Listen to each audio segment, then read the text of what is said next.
Um Beech King Air experimenta uma assimetria de potência durante a decolagem, que resulta em perda de controle em voo. Um Embraer 120 Brasília sofre uma perda de controle durante vetoração para interceptar a final de um procedimento ILS. Um Boeing 777 estola durante um procedimento de arremetida e cai sobre a pista do aeroporto, sofrendo danos graves. Estes e vários outros acidentes aéreos estão relacionados com o uso de automação na cabine de pilotagem. Poderiam ter sido evitados se os pilotos estivessem aplicando um simples conceito exercitado desde os primeiros tempos da aviação: voar com as mãos no manche e nas manetes de potência durante as fases críticas do voo. A importância desse conceito básico na segurança operacional é o nosso assunto de hoje.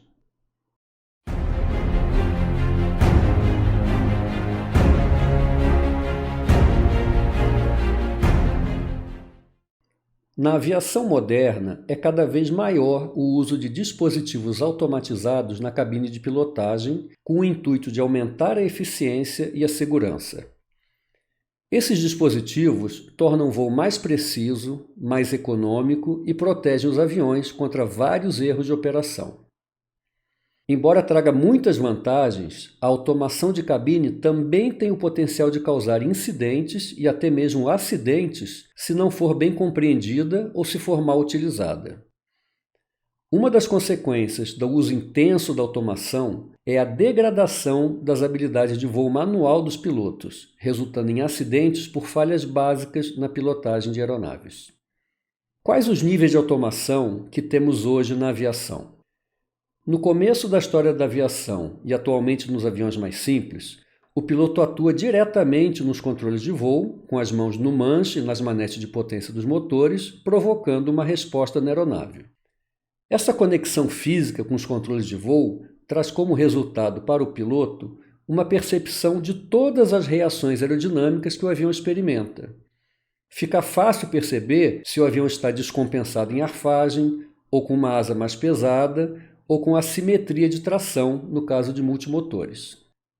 Obviamente que com a evolução do transporte aéreo, não se concebia mais que uma aeronave fosse pilotada manualmente por horas e horas, sujeita à fadiga e aos erros operacionais comuns a qualquer ser humano. Apareceram então os primeiros sistemas de automação de cabine com dois propósitos: o de aumentar a precisão da trajetória de voo e diminuir a carga de trabalho dos tripulantes. O nível mais simples de automação inseria um sistema de autopilot e autothrottle entre o piloto e os controles da aeronave. AP é o piloto automático, AT é o sistema de controle de tração dos motores. Nessa arquitetura, o piloto engaja o automatismo, que atua nos controles de voo, provocando uma resposta da aeronave. Esse modelo atenua a carga de trabalho do piloto na cabine, aumenta a precisão no controle de trajetória e de velocidade da aeronave, mas coloca uma camada separando o piloto das respostas naturais e aerodinâmicas da aeronave. Esse distanciamento pode dificultar a percepção sobre o comportamento do avião, como veremos nos estudos de caso mais à frente. Dentro da evolução da automação de cabine, o sistema foi sendo aperfeiçoado e surgiram os controladores do piloto automático, aqueles dispositivos que normalmente aparecem no topo do painel em frente ao piloto e onde ele insere comandos que serão utilizados pelo piloto automático. Nessa arquitetura, o piloto entra com ajustes nos controladores do piloto automático, que passam as instruções para o piloto automático e autothrottle, que atuam nos controles e provocam uma resposta na aeronave. O piloto passa a ter o recurso de entrar com comandos específicos, do tipo suba com a velocidade X até nivelar em uma altitude Y, ou voe com uma proa tal até interceptar e manter uma radial do VOR. O gerenciamento do voo fica mais fácil, mas agora existem duas camadas separando o piloto das respostas da aeronave. Em um nível mais alto de automação, introduziu-se o Sistema de Gerenciamento de Voo, conhecido como FMS, ou Flight Management System. Agora, o piloto entra com dados no FMS, que manda informações para os controladores do piloto automático, que manda informações para o piloto automático, que atua nos controles de voo e que provoca uma resposta na aeronave. Através do FMS, um voo de horas pode ser programado no computador de bordo. O voo em condições normais torna-se bem mais fácil, mas agora existem 3 camadas separando o piloto das respostas naturais da aeronave. E existe a necessidade de verificar cuidadosamente se as informações que foram inseridas no FMS são aquelas pertinentes ao voo. Mais recentemente, a indústria desenvolveu um tipo de controle de voo computadorizado chamado de fly-by-wire.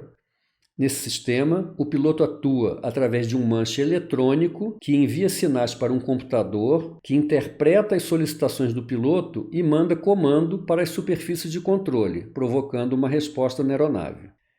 Esse sistema tem grandes vantagens, como incorporar proteções contra stall, contra excesso de velocidade ou de fator de carga, aumentando o nível de segurança do voo. Mas ainda assim, pode mascarar eventuais respostas que o piloto teria da aeronave, principalmente em condições anormais ou que ultrapassem a capacidade do sistema. Não há dúvida de que toda essa evolução trouxe enormes benefícios para a segurança do transporte aéreo. De fato, as aeronaves mais modernas possuem várias proteções embutidas nos seus automatismos que reduziram a incidência e a propagação de erros humanos.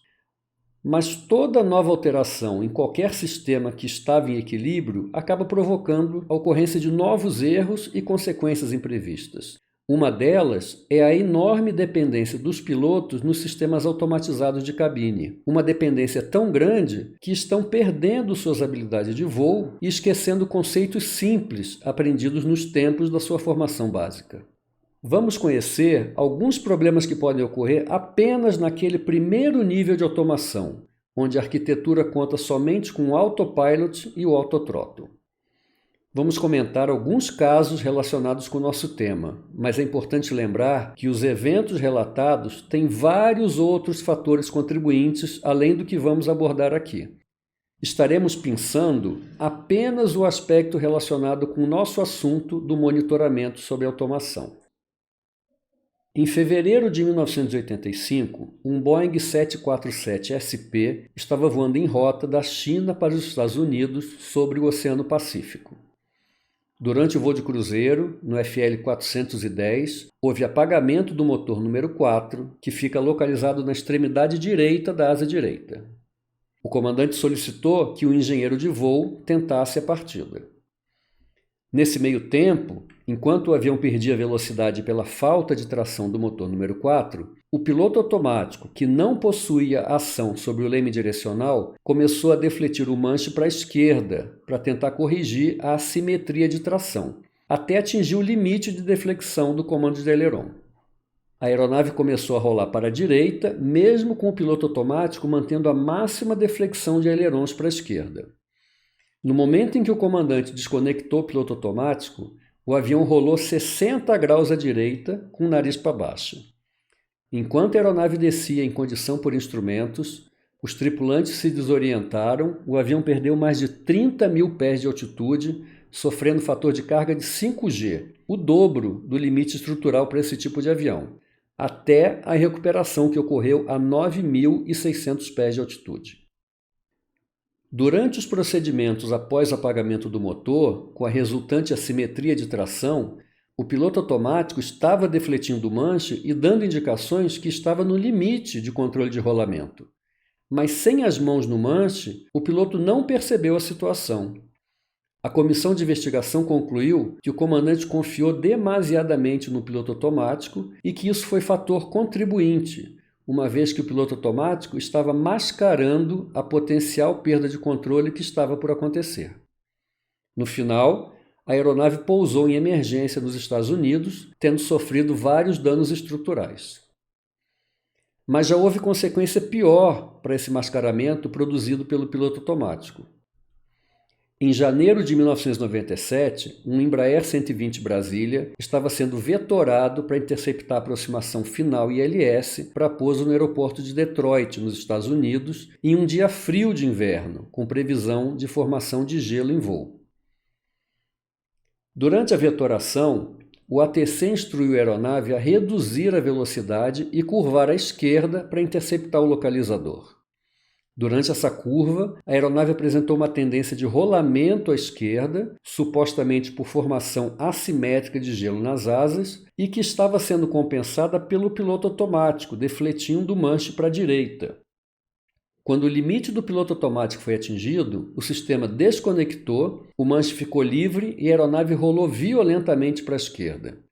Como o avião estava em baixa altura, não houve tempo para a recuperação da perda de controle.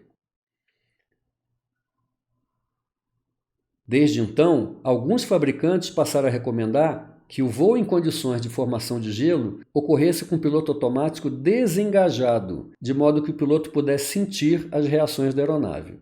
De qualquer forma, se o piloto estivesse voando a aproximação com as mãos no manche, mesmo com o piloto automático engajado, provavelmente teria percebido a deflexão anormal do manche para a direita durante uma curva à esquerda. Não só os comandos de voo, mas também as manetes de potência podem ter seus comportamentos alterados, afetando a segurança. Em fevereiro de 2009, um Boeing 737 estava em procedimento de aproximação ILS para pouso em Amsterdã. Durante a aproximação final, houve uma falha do radioaltímetro do lado esquerdo, que repentinamente passou de uma leitura de 1.900 pés de altura para 8 pés negativos. A aeronave encontrava-se um pouco acima da rampa de aproximação. Como procedimento normal de correção, o piloto segundo em comando, que era o Pilot Flying, trouxe as manetes para idle para desacelerar a aeronave e aumentar a razão de descida até interceptar o glide slope.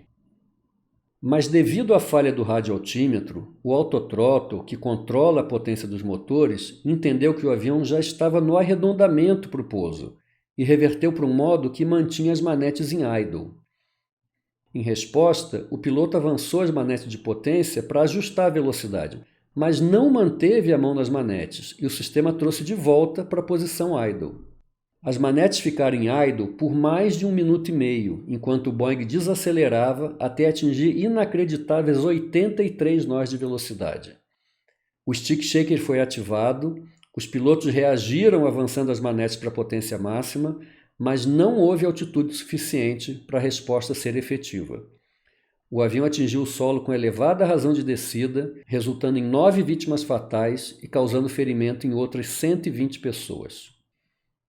Por uma falha do radioaltímetro, o autothrottle veio para idle e o sistema manteve as manetes em marcha lenta por cerca de 1 minuto e meio sem que os pilotos percebessem esse fato. Qualquer sistema pode falhar e o piloto deve estar ali exercitando os princípios do voo manual e sobrepujando qualquer resposta inadequada do automatismo. Mãos nas manetes poderiam ter feito a diferença nesse caso. Em junho de 2019, um Beech King Air 350 teve uma perda de controle em voo após a decolagem do aeroporto de Edison, no Texas.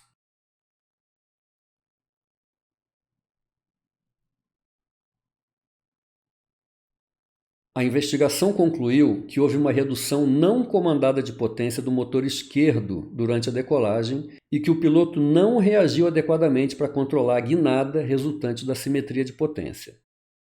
O King Air tem um histórico de redução não comandada das manetes de potência se a fricção no pedestal de manetes não estiver devidamente ajustada.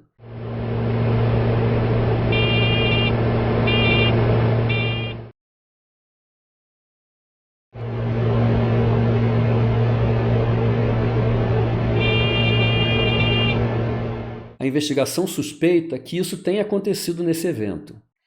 Entrevistas indicaram que o piloto comandava a decolagem com as 2 mãos no manche. Nesse caso, a redução inadvertida de uma manete de potência supostamente não teria sido percebida a tempo pelo piloto, contribuindo para a perda de controle na decolagem. Uma vez mais, se o piloto estivesse com as mãos nas manetes, teria percebido e impedido a redução inadvertida, evitando o acidente fatal para todos os ocupantes.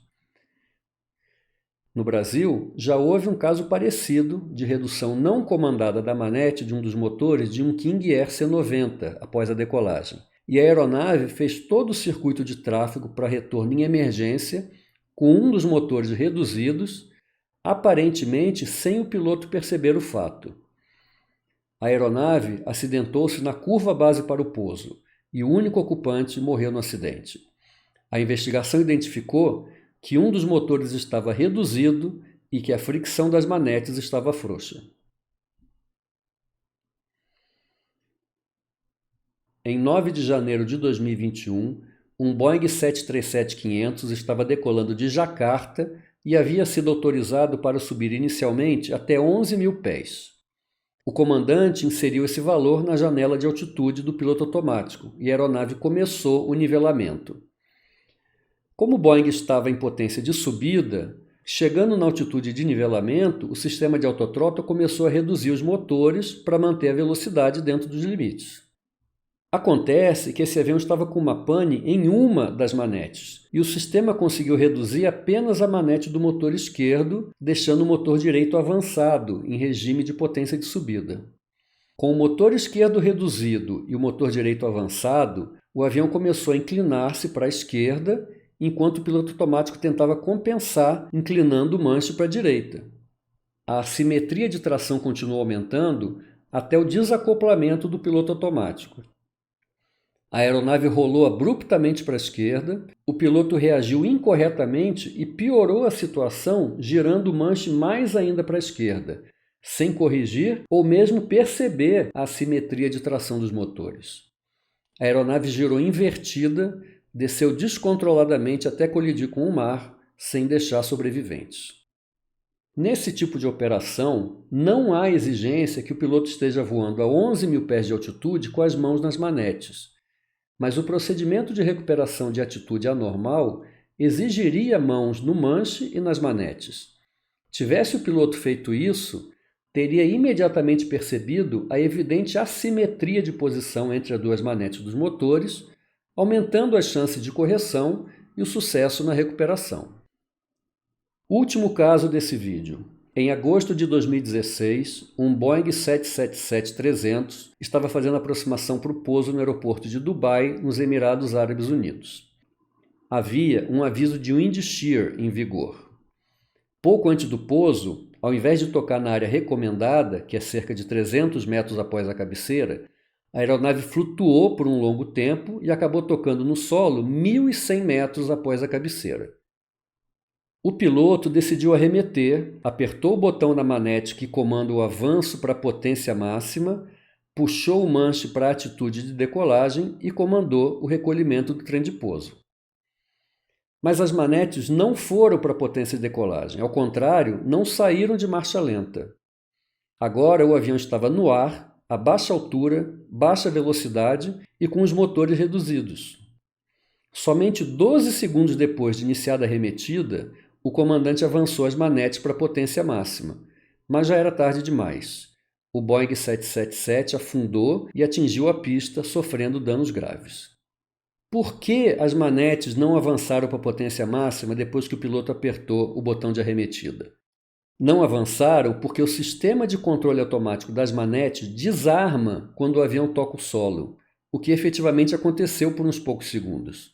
Por isso, não houve resposta automática de avanço das manetes acelerando os motores para a potência de arremetida. Arremeter ajustando a atitude da aeronave e a potência dos motores é um procedimento básico praticado por todo piloto desde os tempos do aeroclube. Nesse caso, o piloto confiou na automação e provavelmente ajustou a atitude arremetida com as duas mãos no manche e nenhum dos dois tripulantes checou se as manetes ou os motores estavam avançando para a potência de decolagem. Uma aeronave foi perdida por falta de aplicação de conceitos básicos. Felizmente, nesse caso, todos os ocupantes saíram vivos. Em resumo, por mais avançada que seja a sua aeronave, a pilotagem básica deve continuar existindo na sua mente e no acompanhamento do que o avião está executando. Mesmo com o piloto automático e autothrottle engajados, os sistemas ainda são sujeitos a panes. O piloto que durante as fases críticas voa com as mãos no manche nas manetes, acompanhando o que o avião está fazendo, tem maiores chances de perceber antecipadamente uma reação incomum e implementar uma resposta adequada, que pode ser a diferença entre a continuação normal do voo ou um acidente. Certa vez, voei com um tripulante que, durante uma aproximação com um sistema de auto-landing engajado, ele, como pilot flying, manteve as duas mãos sobre as pernas, sem nem tocar nos controles. Quando comentei com ele, a resposta foi de que o auto-landing estava engajado e que o sistema era muito confiável, ou seja, dependência e confiança total na automação. Portanto, devemos lembrar, o botão de engajamento do piloto automático não deve ser entendido como um botão de desengajamento do piloto humano. Nas fases críticas, o piloto deve estar sempre preparado para intervir. Manter as mãos nos controles antecipa a percepção e reduz o tempo de resposta do piloto. Concluindo, os ensinamentos desses estudos de caso devem ser adaptados à realidade de cada tipo de operação.